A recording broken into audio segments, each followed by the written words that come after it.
Eke hallelujah. Hallelujah. Eke hallelujah. Hallelujah. Eke hallelujah. Hallelujah. Ẹ jẹ́ á gbàdúrà. Let's pray. Orúkọ Jésù. Amen. Ọlọ́run ayérayé gba ọpẹ́ wa. Amen. Bàbá gba ìyìn wa. Amen. A dúpẹ́ fún àwọn tí ń gbọ́ ọ̀rọ̀ Ọlọ́run yìí àti àwọn ènìyàn tó fẹ́ tú sílẹ̀ kúrò nínú ogun. Thank you. A yìn ọ́ lógo bàbá, gba ọpẹ́ wa. Amen. Bàbá ní àkókò yìí a fẹ́ kó o rán ọ̀rọ̀ rẹ àti agbára rẹ jáde. Gbogbo ogun tó ń jà àwọn ènìyàn rẹ lónìí Ọlọ́run ṣẹ́ wọlé. Amen. Agbára tó ní àwọn ènìyàn rẹ ò ní ládùn tó ní wọn ò ní ní ayọ̀ láyé tí wọ́n wá lórúkọ Jésù Ọlọ́run dáná sun wọ́n. Amen. Ẹ̀yin ẹ̀mí tẹ́ ní àwọn èèyàn wọ̀nyí pé ó fàyè wọn ṣòfò. Mo dúró gẹ́gẹ́ bí ìríjú Ọlọ́run, mo pàṣẹ lórúkọ Jésù ẹ sọ agbára yín nù. Amen. Lákòókò yìí Ọlọ́run jẹ́rìí ara rẹ̀. Amen. Ògo ni forúkọ rẹ̀. Hallelujah. Jésù Olúwa wa. Amen. Amen.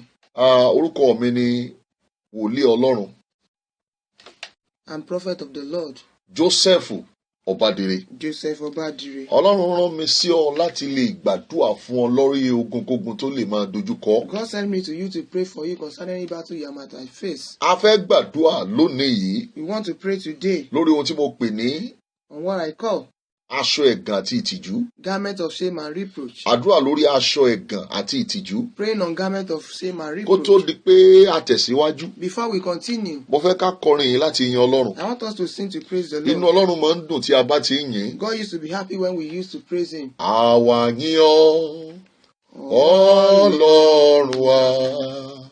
Àwa ń jẹ́wọ́ rẹ pé ìwọ lolúwa. Àwa yìn ọ́ o, àwa yìn ọ́, Ọlọ́run wa. Àwa ń jẹ́wọ́ rẹ pé ìwọ lolúwa. Àwọn mìíràn jẹ́wọ́ wípé Ṣàngó lọ́lọ́run wọn.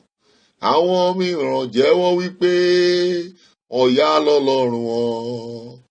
Àwọn mìíràn jẹ́wọ́ wípé Èṣù lọ́lọ́run wọn. Àwa jẹ́wọ́ rẹ pé ìwọ lolúwa. Àwa yìn ọ́ o, àwa yìn ọ́, Ọlọ́run wa. Àwa jẹ́wọ́ rẹ pé ìwọ lolúwa. Àmín. Àmín. Àmín. Àmín.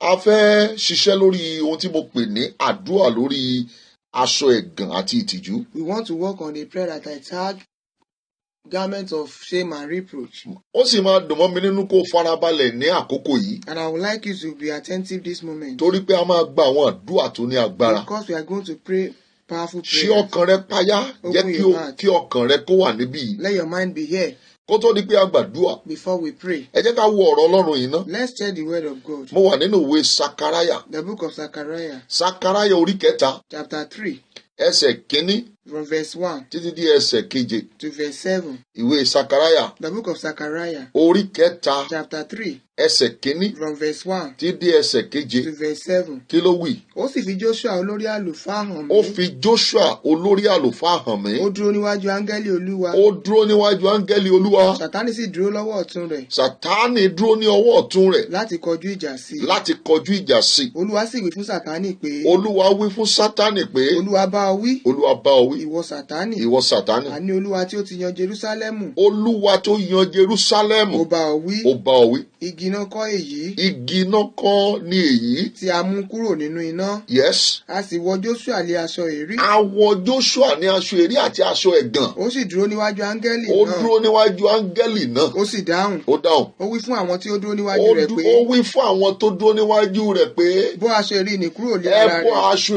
èrí àti aṣọ ẹ̀gàn tó wà lọ́rùn Joshua yìí kúrò.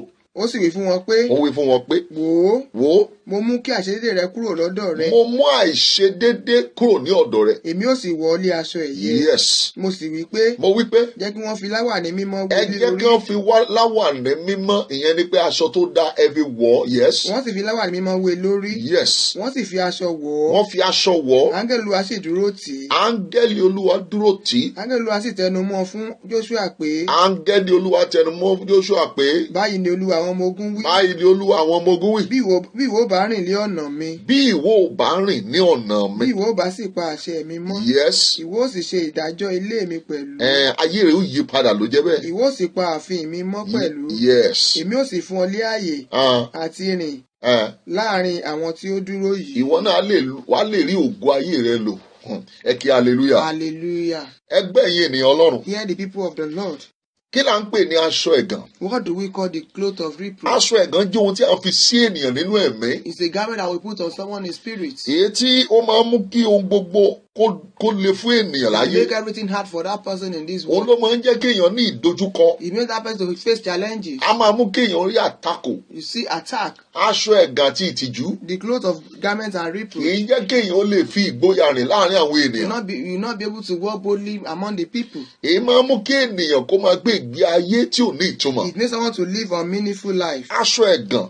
The cloth of reproach. Òun ló máa ń mú kí ènìyàn kó wà bí ẹni tí ò léèyàn. It makes someone to be as if you don't have anyone. Aṣọ ẹ̀gàn. Cloth of reproach. Ó máa ń sọ ayé ènìyàn di jákàjàgà. It made the life to become tattered. Mo fẹ́ kó o mọ̀ lónìí pé I want you to know today. aṣọ ẹ̀gàn tí a fi sí Ọlọ́run Garment of reproach that plays on ní you. orúkọ Jésù In the Kristi. name of Jesus Christ. Aṣọ yẹn lónìí abọ́ ọ̀dànù. Amen. Has been removed. Lórúkọ Jésù àní abọ́ ọ̀dànù. Amen. It has been removed today. Mo fẹ́ kó o múra láti I gbàdúrà. want you to prepare to Tó pray. bá tó àkókò láti gbàdúrà. When it's time to pray. Wo bí yìí. Look here. Aṣọ ẹ̀gàn. Garment of reproach. Aṣọ ẹ̀gàn. Garment of reproach. Aṣọ ẹ̀gàn. Garment of reproach. Aṣọ ẹ̀gàn ló máa ń wà lára obìnrin. It used to be on a human body. Tó máa jẹ́ kí ọkọ rẹ̀ kó dédé máa kórìíra rẹ̀ láì It made nídìí. the husband to hate her unknowingly. Ọkọ tó ti fẹ́ràn ènìyàn tẹ́lẹ̀. The husband that lost someone before. Láì ṣe pé èèyàn ṣohunkóhun. It's not that you do Á sì anything. bẹ̀rẹ̀ sí ń kórìíra ẹ̀ láì You start nídìí. to hate the person. Aṣọ ẹ̀gàn ni. That is garment of reproach. Aṣọ ẹ̀gàn ló máa ń mú kí ọ̀gá tó fẹ́ràn ènìyàn. He made the boss that loved someone. Ọ̀gá tó jẹ́ pé gbogbo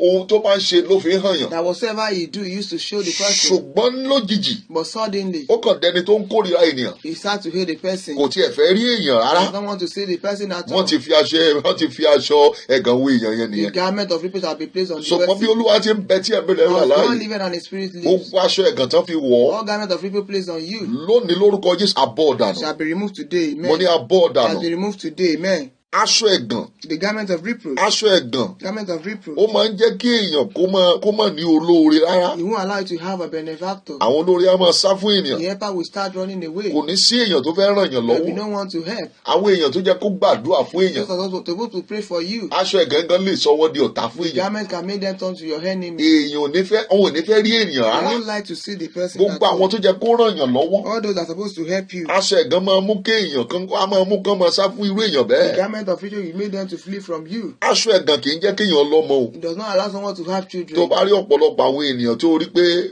ó tó ti tá àkókò fún ọ láti lọ́mọ láyé. If you see many that are supposed to have children in life, Ṣùgbọ́n torí pé tí wọn ò dẹ̀ ní ọmọ and láyé, there is no child, wọ́n ti gbé aṣọ ẹ̀gàn wọ̀ they wọ́n have been lọ́rùn. placed the garment of Aṣọ reproach. yẹn wà lọ́rùn wọn. That garment is on them. Ìyẹn ló mú káwọn èèyàn máa gàn wọ́n. It makes them to be reproached. Aṣọ yẹn àfìgbà tó bá kúrò ń bẹ̀. Until when the garment leaves, Ìgbà yẹn ni ayé ẹni ẹ mọ nítumọ̀. that's when the life will be meaningful. Aṣọ ẹ̀gàn ni kì í jẹ́ kéèyàn ní ládé orí. Garment of reproach will not allow you to have husband. Kéèyàn mọ̀ ní adé orí. For someone not to have husband, Kéèyàn mọ̀ ní aya kó mọ̀ ní ọkọ. no wife, no husband. Aṣọ ẹ̀gàn ni. That's garment of Nígbà reproach. tí gbogbo àwọn tó kù tó jẹ́ ẹgbẹ́ èèyàn tó ti márì. When the mates have married, Ẹ wá di pé ìwọ kàn rìn káàkiri. you're now walking Kò around. sí èèyàn kan tó lè pè ní ọkọ. There's no one that you can call your Aṣọ husband. ẹ̀gàn ni. That is garment of Aṣọ reproach. ẹ̀gàn ni. Garment of reproach. Ṣùgbọ́n bí Olúwa ti ń bẹ tí As ẹ̀bẹ̀rẹ̀ God láyé. liveth and the spirit lives, Nínú àdúrà yìí, in this prayer, aṣọ ẹ̀gàn yẹn, the garment of iná máa reproach, jó dànù. fire will burn it off. Mo ní iná máa jó Fire will dànù. burn it off. Aṣọ ẹ̀gàn ni kì í jẹ́ kéèyàn lálàáfíà. Garment of reproach will not allow you to have peace. Hey.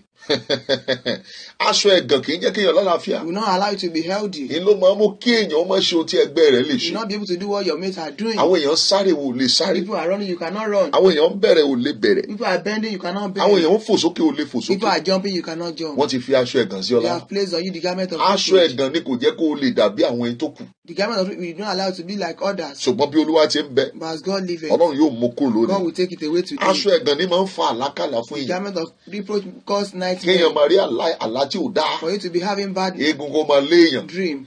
For the masquerade pursuing you. Kí àwọn òkùnkùn kó máa yọ̀yàn lẹ́nu For lójú the oorun. darkness begin to trouble Kí you. in your ẹranko sleep. máa bá èèyàn jà. Even the hair, the Àwọn animal fight àpẹẹrẹ with aṣọ ẹ̀gàn ni nínú you. ayé That's èèyàn. part of garment of reproach. Aṣọ ẹ̀gàn Garment of reproach. kì í jẹ́ kéèyàn ní àlàáfíà. Will not allow you to have peace. Aṣọ ẹ̀gàn Garment of reproach. kì í jẹ́ kéèyàn ní àlàáfíà. Will not allow you to have peace. Aṣọ ẹ̀gàn garment of kì í reproach jẹ́ kéèyàn ní àlàáfíà. will not allow you to have peace. Àdúrà la máa gbà o. We are going to pray. Kí ni ọ̀nà àbáyọ gan? What is the way out? Kí ni ọ̀nà àbáyọ? What is the way out? Ohun àkọ́kọ́, The first one, o ní láti tọrọ ìdáríjì you ẹ̀ṣẹ̀. must ask for forgiveness of sin. Ẹ̀ṣẹ̀ ló ṣílẹ̀kùn fún èṣù. It is sin that open doors for Kò this. sí ọ̀nà míì tí mo lè gbà ṣàlàyé ẹ̀ fún There ẹ. is no way I can explain it. Tí ẹ̀ṣẹ̀ bá ti kúrò, Once the sin has left you, Ọlọ́run á dìde láti gbà God ọ́. will arise to save Má you. jọra rẹ lójú. Don't be full of Ó yourself. tọrọ ìdáríjì You ẹ̀ṣẹ̀. ask for this forgiveness of Pé kí sin, Jésù ó jọ dáríjì and ọ́. Jesus forgive O you. lè sọ pé mi ì mọ ẹ̀ṣẹ̀ tí mo dá. You might say, I don't know the sin that I've Mo committed. fẹ́ kó mọ̀ wípé tá a bá sọ pé àwọn ọmọ ẹ̀ṣẹ̀ tí a dá, If we say we don't know the kind of À sin ń that parọ́ we committed, tanra we wa are jẹ ni o. lying to ourselves.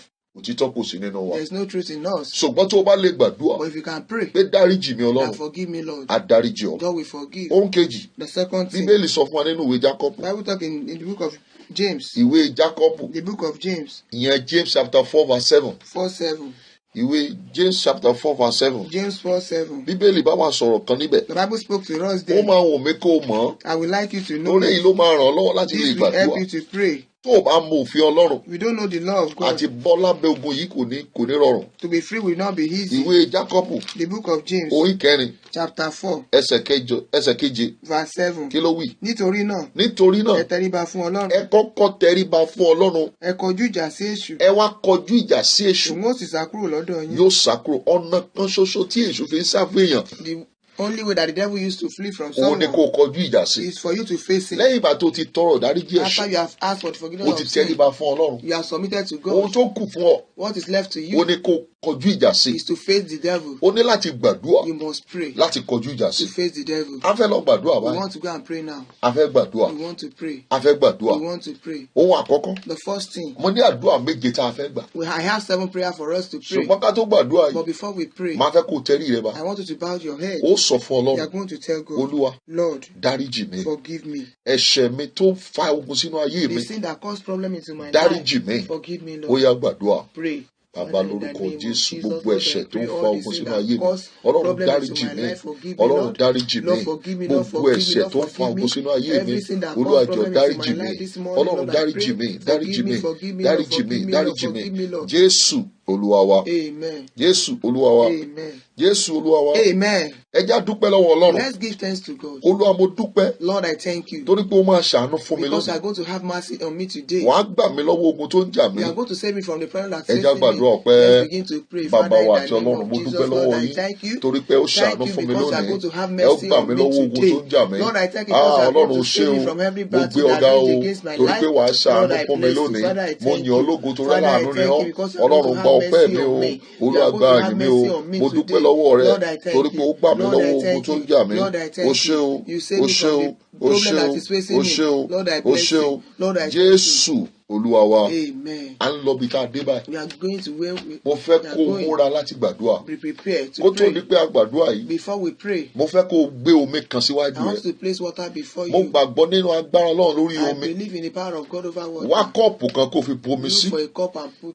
Gbé water. síwájú ẹ báyìí nínú Place àdúrà it tá a fẹ́ before gbà you yìí. in this prayer. Tó o bá rí omi nítòsí tó bá ní anointing oil, If you have anointing where you can, ohun méjì tí mo gbàgbọ́ nínú ẹ̀ that's the yẹn. two things I believe Torí in. Bíbélì sọ pé ohun Olúwa ń bẹ lórí àwọn omi The púpọ̀. Bible says the voice of God is upon many waters. Ó ní Bíbélì pé ẹ̀mí Ọlọ́run rá bàbà lórí That àwọn the omi. spirit of God is upon water. So agbára Ọlọ́run máa ń lọ sórí omi The power of God used to go upon láti ṣe water ìtúsílẹ̀. to do deliverance. Bíbélì pé ẹnikẹ́ni aṣàìsàn, That means anybody has sick in you, ẹ jẹ́ kí wọ́n mú òróró wá, let them bring anointing kí wọ́n fi òróró kún. and anoint them. Bíbélì pé àdúrà ìgbàgbọ́ yóò wò sàn. And the prayer of faith will save Ohun them. méjèèjì wà nínú ìwé The mímọ́ two things is in the Bible láti gbógun ti ogun tó to ń jà wage wá. war against that battle. Gbé kalẹ̀ wájú ẹ̀. Place it before you. Àdúrà àkọ́kọ́ tó máa gbà The lélẹ̀. first prayer that you are going to pray, Ó máa kígbe pẹ̀lú you ìtara. shout with zeal. Wà á ní aṣọ ìtìjú àti The ẹ̀gàn. garment of reproach and shame. Kí ni mo wí? Garment of reproach and Aṣọ shame. ìtìjú àti aṣọ ẹ̀gàn Garment of reproach and shame tí a wọ̀ sí mi that lọ́rùn. has been placed on me. Ẹ̀yin áńgẹ́lì Ọlọ́run, Angel of the Lord, ẹ bọ́ kúrò lọ́rùn mi. remove it today. Ó yá pariwo kó o Let's gbàdúrà. begin to pray. Father, in Lórúkọ the name of Jesus, Jésù. every garment of Aṣọ reproach and ẹ̀gàn shame àti that has been ìtìjú placed on me èyí right tí a now, wọ̀ sí mi lọ́rùn the nínú angel ẹ̀mí. of the Lord, Ẹ̀yin remove them áńgẹ́lì right Ọlọ́run now. ó yẹ ẹ máa bọ̀. Remove it, Ẹ máa bọ̀. remove Ẹ it máa bọ̀. right now, Ẹ máa bọ̀. remove it right Ẹ máa now, bọ̀. remove it right now, remove it Rakapasatali right now, remove karusadaga. it right Ẹ now, bọ́ remove dànù. it. Every garment of Lórúkọ reproach and Jésù. shame Ẹ that has bọ́ been dànù. placed Ẹ on me, bọ́ dànù. Ẹ angel of bọ́ the dànù. living Ẹ bọ́ God, dànù. remove them today. Yakato. Remove it today. Yeparate. Remove it